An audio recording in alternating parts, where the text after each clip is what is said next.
गाना देखे खातिर हमार चैनल के सब्सक्राइब करी और बेल आइकन के जरूर दबाई।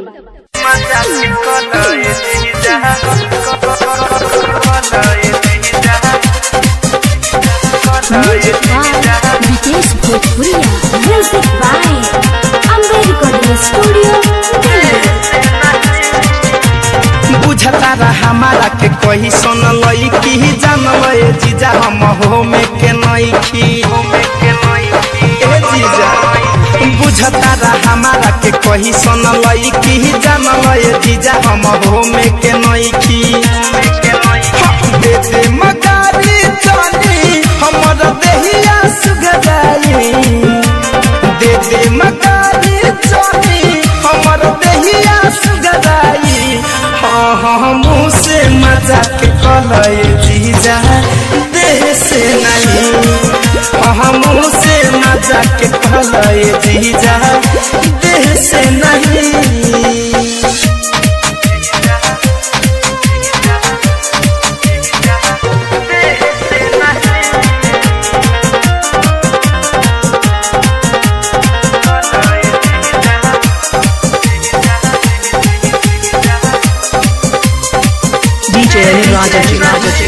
देखा देखते रउआ करत नहीं खिसही।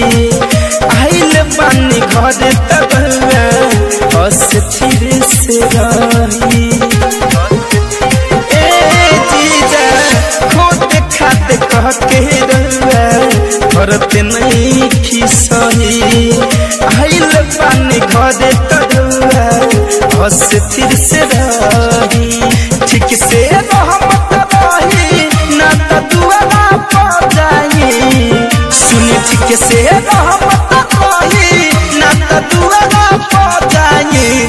हाँ मुँह से मजाक कलए जीजा देह से नहीं।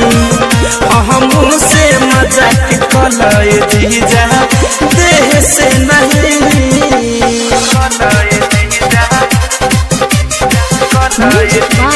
Vikesh Bhojpuriya music by Ambe recording studio.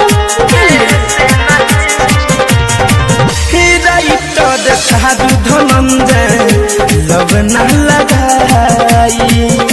फिर के हाथ जानी मन पनियाई। फैशन फिरोज मीठू लब न लगाई।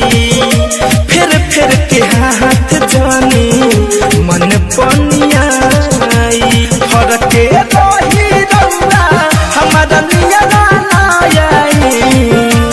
फरक रही रउआ हमारा नियरा नाई। हाँ मुँह से मजाक कलिए जीजा देह से नहीं।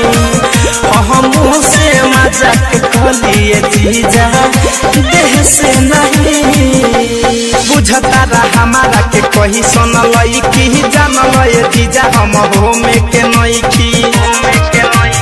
दे दे मगारी चली हमर देहिया सुगदाई। दे दे मगारी चली हमर देहिया सुगदाई। हाँ मुँह से मजाक कलए जीजा देह से नहीं। हाँ मुँह से मजाक कलए जीजा देह से नहीं।